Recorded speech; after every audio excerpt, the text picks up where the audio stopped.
So, chapter 10.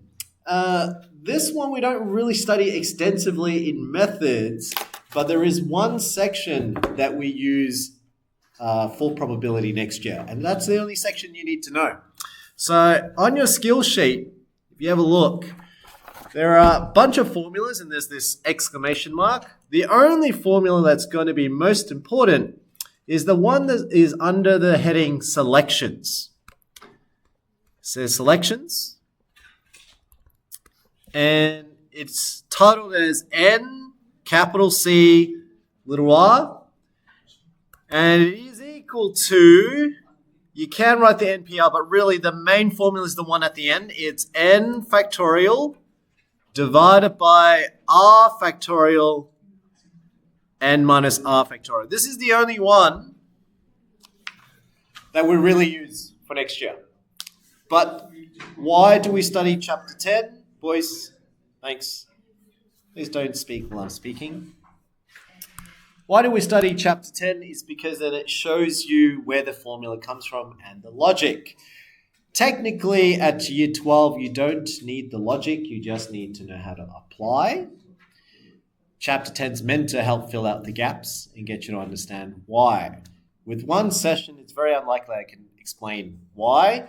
I can give you a gist of where it starts. Okay? Now, to start off, for those who haven't ever seen combinations before or counting methods before, the exclamation mark is called factorial. And factorial just basically means something like this. If I wrote 5 factorial, that means you are going to multiply 5 and then the next integer down. So 5 times 4 times the next integer down times 3 times the next integer down 2 until you get to 1. That's what 5 factorial means. Okay? And it lends itself well in this chapter because the whole point of the chapter is to find more efficient ways to count. That's why it's called counting methods. And counting sounds obvious, but I'm going to show you some examples as to why there is even a topic on counting, right? A couple of facts before we get to that. A couple of facts with factorial. Since we get to 1, 0 factorial is actually not 0, it's actually equal to 1. So just note that down. 0 factorial is equal to 1. Okay? All right. So factorial is the exclamation mark. Why do we use the exclamation? Why is 5 times 4 times 3 times 2 times 1 so special? Well, here's an example. How many ways are there of arranging 4 different books on a shelf? Now, if you think about it, let's call the first book A, second book B, third book C, and the fourth book D. Now, you can figure this out. If I asked you how many different ways can you arrange these books, you can actually sit there and start off with A and say, well, I've already got B in the second position, so maybe I'll put it in the third. Then you have either C here, D there, so that's another way to do it. You could rearrange and keep A there again, but this time instead of B in the third position, maybe it's in the fourth position.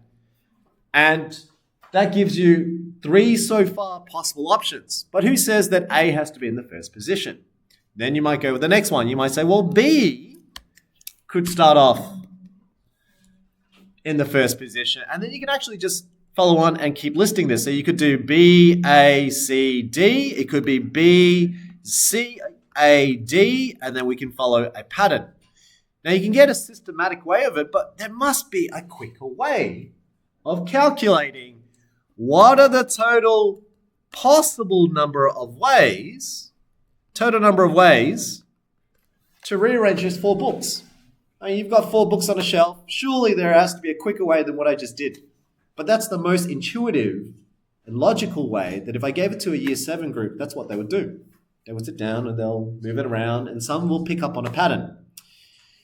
One of the techniques we give to you is these boxes here. It's box method. And we think about the logic here. See, I was starting off with the letter A to begin with, and then I started rearranging B, right? But technically in the first position, on the shelf, the first position, how many possible letters or how many books could I have had in the first position in total? How many options could I have chosen from? A was one of them. How many options in total?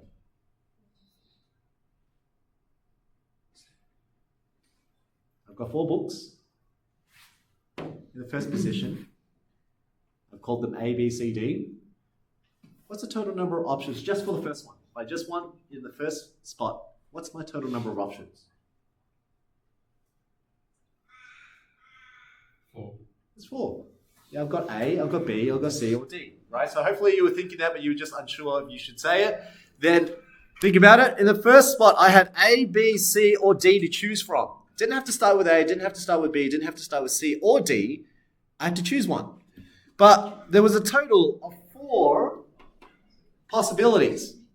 Now you can quickly see where factorial comes in. If I picked A, if A was my first choice, A sits in the first position, then now how many books left do I have to choose from my second position?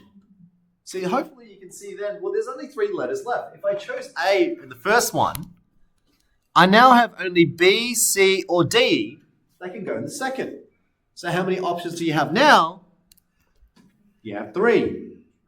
And if I chose, let's say, B, you can now see that I only have C and D left, which means I only got 2 options left. And let's say I chose C,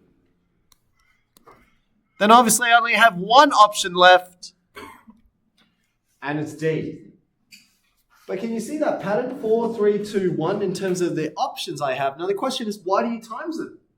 Why would I need to multiply? Why don't I do 4 plus 3 plus 2 plus 1? Well, if you think about it logically, it's in a tree diagram. In my first choice, I had 4 of them. I had A, B, C, or D. I had 4. But for every branch, which is a choice that I've chosen, if I chose A, then there's only 3 options left, so you end up with 3. So here's B, C, or D.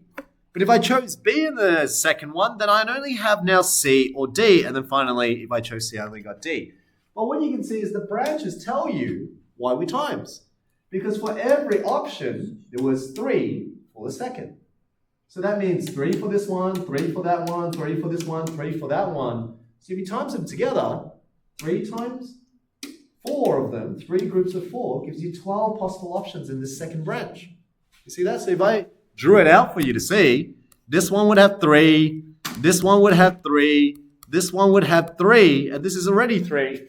How many options already just from the second spot? That's 3 plus 3 plus 3 plus 3, which is 3 times 4. That's why it's 4 times 3. That's where the timesing comes from, with tree diagrams. That's why we say, well then for every 4, there's 3, and for every 3, there's 2, and every 2, there's 1. So you end up doing 4 times 3 times 2 times 1. But there had to be a quicker way of writing that, and so we came up with a symbol. We call it factorials. Does that make sense? So there was a pattern to this idea. There's a logical way that actually the answer must be 4 times 3 times 2 times 1, which we can simplify as 4 factorial. 4 times 3 times 2 times 1 will tell me the total number of ways instead of listing it the way I would have done in year 7 or in primary school. Okay, because that would have got my answer, but this one's quicker because I'm seeing it in a bigger picture. And so 4 times 3 is 12, 12 times 2 is 24. There is a total of 24. And if you don't believe me, you can sit down and actually list it out. Start off with all the A's, swap around the second letter, swap around the C's, and start with the B's, and start with the C's, and start with the D's. You end up with exactly what we calculate. Now what you see here, this is called, the name for this is called permutations. Okay? Also known as arrangements. So the questions normally are designed so that it helps you to figure out which one you're going to use. Is it combinations or arrangements? For the people who are the first time seeing counting methods, the difference between arrangements and permutations is this. You see, if I had a team of people, A, B, C, or D, actually I'll use actual names in this class so we've got Anthony on the left, A for Anthony. Let's choose another person with a different letter. Let's go, yeah, K for Kai.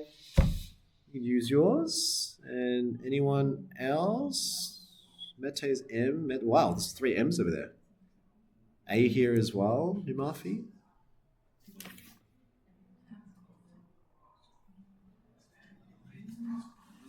All right, we'll go M.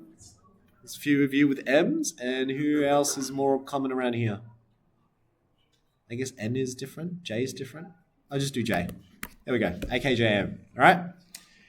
All right, if this was a group of 4, what I want you to see is what's the difference between arrangements,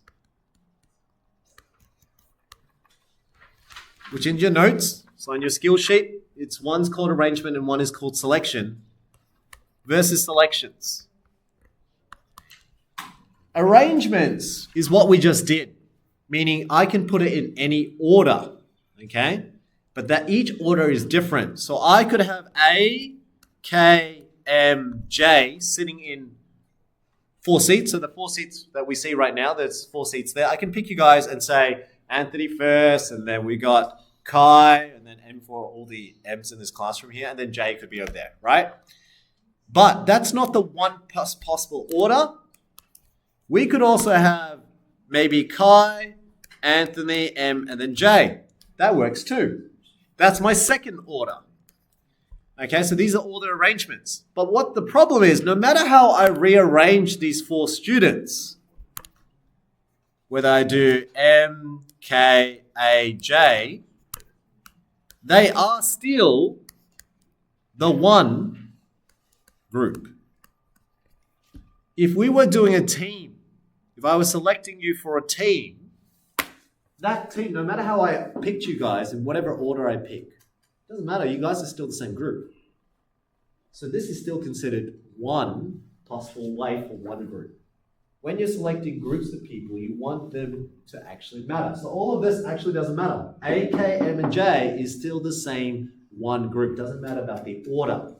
So the language that we usually say is we say here, order doesn't matter. It's more about the people, or the people that you selected matters. So who did you choose? Okay? Versus this one, order does matter. And usually those are the things like, in this case, A, K, M, J. Who came first? Why did I pick Anthony first? Am I having favoritism towards him? Or like, if you had trophies, first, second, third, fourth, why would that be the case? Okay, so order, this is called arrangements. This is called selections. So you can see that actually arrangements would have more options than groups. So when you do selections, it's much less because there's duplicates. All of these are technically duplicates of the same people, right?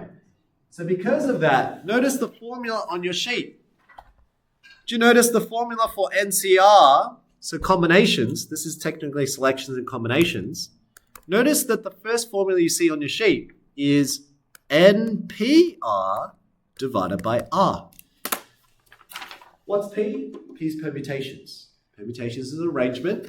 And what are they essentially saying is the formula, usually I spend 2.5 weeks to get you guys to see this, but I'm doing it in one session. You do the arrangements first for permutations, get all the possible ways that you can arrange 4 different people. Yeah? But then some of the arrangements, they're the same groups. So what we do is, and there's a logic to it, by reducing it, by dividing the number of people that you see in this one that makes it duplicates, that's how you get to 1. That's why the formula is getting permutations, number of permutations, so what's the total number of ways you can arrange something, and they figured out it's divided by R factorial. There's a proof to that, which I don't want to go through, otherwise it'll confuse you. It's really complicated for the first time. All you need to know, it's not this, it's just this for next year. For your exam, you do need to practice questions, which is what I'm going to guide you today, is to know when you're using arrangements and when are you using selections. So this one is NPR This one is NCR. So far, so good? Okay, so one of the hints is, how do you know it's going to be selections? It's when grouping or order doesn't matter. No matter how you selected, whether you selected first, second, or third, it's technically the same group. That's NCR. NPR, that's when the order does matter. So who you pick first or where you put something, the order does matter. The arrangements do matter. Okay, that's the difference between the two. All right, so we just do the first example. So the first example is a permutations and arrangements. This is where the order of where the first book, second book, third book, and fourth book, the order that you put is a different way. Okay, so we found out it's 24 ways. Let's have a look at the next example. All right, let's read this one.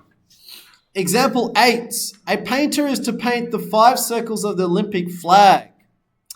He cannot remember the colors to use for any of the circles, but he knows they should all be different. So that's key. He knows that they're all different. He has 8 colors to paint. So he has 8 of them. You can come up with your own 8 colors if you like. In how many ways can he paint the circles on the flag? So remember, there are only 5 circles. 5 circles for the Olympic flag, but you have 8 colors to choose from.